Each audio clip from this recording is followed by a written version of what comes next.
fake cartoon character to start the game and then treated the Lakers defense like his minions. 32, 12, and 7. Wow. Here's Joker. Shut up, Dusty. What are you expecting from a desperation level from them, and just like how desperate will they get to get this next one? I mean, to be honest, we are desperate too. We don't want to lose at home, and it's gonna be. I think I think today was an interesting game. We could see they had a run, we had run, and I think every game is gonna be interesting. So hopefully we're gonna match and be even more physical than them. Okay, Denver unbeatable, bro. Well, look, they were, I think, all of our picks to win the championship. Obviously, you've kind of swayed if you don't think they'll win this series. But I'm not going to say, look, let's see Minnesota. I'm talking about this series, the Lakers. I don't think the Lakers can beat them.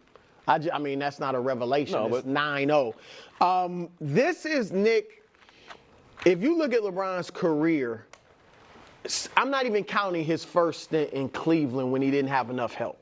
But when he has had help in Miami and then back to Cleveland and then L.A., the teams that have given him problems are teams. Correct.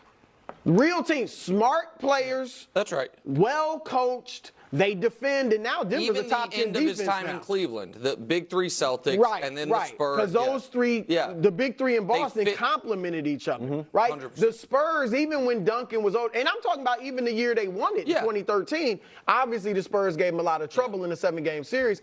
But teams that play that 5-man offense, the ball's moving, it's whoever is open shoot, not just we got our 2 guys and everything goes through them. And that's what Denver is. It was San Antonio first, then Golden State, and Denver is that type of team. If you just look at their pieces individually, it's not going to wow you. Aaron Gordon was to some degree viewed as not a bust. A little disappointing. Yeah, a little disappointing when he was in Orlando, he's supposed to be the franchise. He's supposed to be like Paolo. He was going to be great. But he fits. They're stars in their roles, as the players like to say and the coaches like to say. And so I do think they just have the Lakers number. Like I said, the Lakers aren't bigger than them. They're not more skilled than this team. And this is a smart team. So yeah, I think they just. So just to build on it, this is a graphic from Josh. Denver was the only team this weekend that had all 5 starters score in double figures.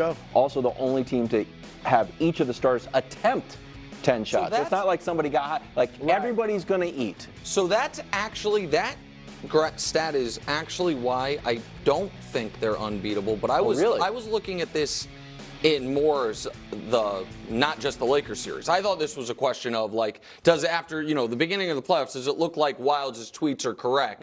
That nobody's beating Denver in a 7-game series. So I think that is partially because they have an excellent starting 5, but also partially because there's no one on their bench they really trust or that's going to take a bunch of shots. Going to have a hot game. Brown's good. Peyton Watson's okay. He had some moments. Peyton Watson, he had one of the better games of his, probably the best playoff game, certainly the best playoff game, but one of the, and then if we're in a place where and Reggie you don't Jackson like Reggie, but no, he was bad. He's always bad in the playoffs. If Reggie Jackson and DeAndre Jordan are key parts of your postseason rotation, I have questions. Now, and I'm talking about this series. I was surprised. But if you're looking at next round, playing either Phoenix or Minnesota, a Minnesota team that has played them tough for a couple of years. Phoenix doesn't have much of a bench. No, well, I don't believe in Phoenix. I think Minnesota's the tougher team and the best defensive team in the league for a reason. Listen, Jokic is a truly unbelievable all-time great player. You know what I mean? I've said it 100 times. I'll say it again. I obviously was late to that train, but I have a ticket now. There's no denying it. I don't look at them, though, as an all-time team. All-time teams look unbeatable. This Nuggets team, to me, is you are super reliant on that starting 5, which only Boston can rival.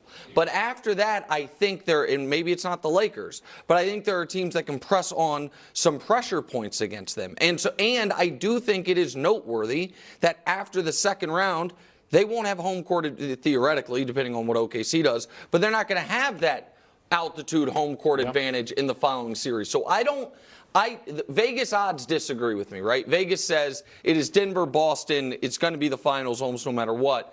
I don't feel that way, even if, I'm wrong about the Lakers having a good shot against them. I look at them as the rightful favorite in the West, but a slight favorite, and they are right now a massive favorite. Okay. Game 2 tonight, Denver heavily favored again. Now, granted, Darvin Ham has lost 9 in a row, but also, if you look at it another way, just 1 in a row. Take a listen. I truly believe it's still going to be a hard-fought series. You know, we don't want to make everybody's going to lose their mind over one game, and give them their credit, they held served at home. They're a tough home team, tough to beat in general, but they're really good at home. So it's a matter of going back to the drawing board. We did a lot of good things out there tonight. Okay. Tonight a must-win. Yeah, absolutely. I think it's a must-win. I mean, first of all, mentally and emotionally, it's bad enough that they just beat you 9 straight. You had rest. You were feeling good coming into this game. LeBron came, whether you think he's best player, second best player, came out and played great. And AD played tremendously. AD was and awesome. You still lost, right? If they lose again, I get it. They're going home, all right? But if they lose again, now it just keeps 10 straight. You're human beings, all right? And it's essentially the same players beating you and you losing to them. So, yeah, and then here's the practically looking at it, Nick, and I'm sure you see this.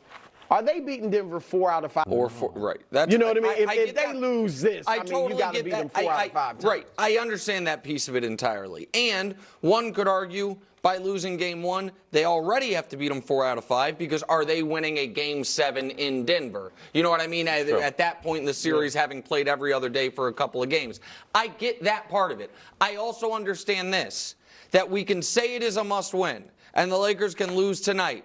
And if in Game 3 at home they win, no one's going to say the series is over. No, I doubt. I don't agree with that. No, I think people will say it's over tomorrow. If they win Game 4, 3 and 4. Right, sure. but that's just winning your home games. If they win Game 3, we'll say I don't think people are going to be like, uh-oh. No, not uh-oh. They might be like, okay, it's a series, exactly. We'll go 6. Right. But I guess the point that I am making is it is going to – the Lakers very clearly have to win 2 of the next 3 to have any chance. It has to be 2-2, you know, and so the fact that that games 3 and 4 are in Los Angeles, to me, makes this a like to win.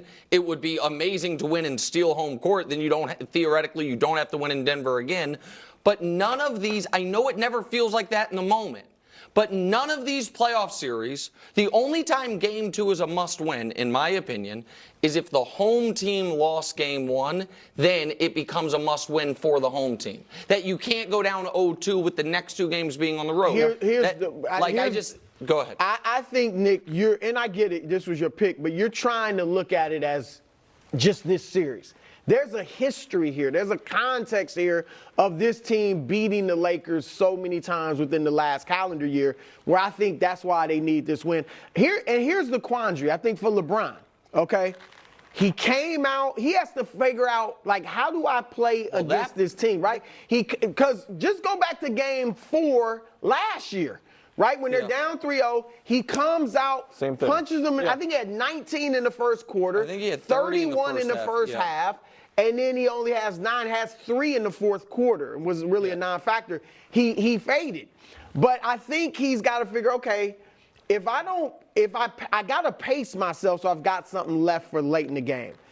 But if I pace myself, are we going to be so far out of it? Yes. Right? That's the problem. He has to figure out, okay, what is best to do. I think he has to come out and try to get the other guys going and see if they can get hot. I mean, with a mix of being aggressive himself. But I think that there is a real fear of, if I pace myself and leave something in the tank, I'm going to have something in the tank for a fourth quarter that starts with us down 20. Right. And you know what I mean? And that's why he's firing his bullets early. I would, and I'm not, I want to be very clear here because I've been, I think, fairly but critical of Darvin Ham. Game 1, I don't put anything on coaching. I don't think there's an adjustment Ham could have made that would be different. So this is just an opinion I have.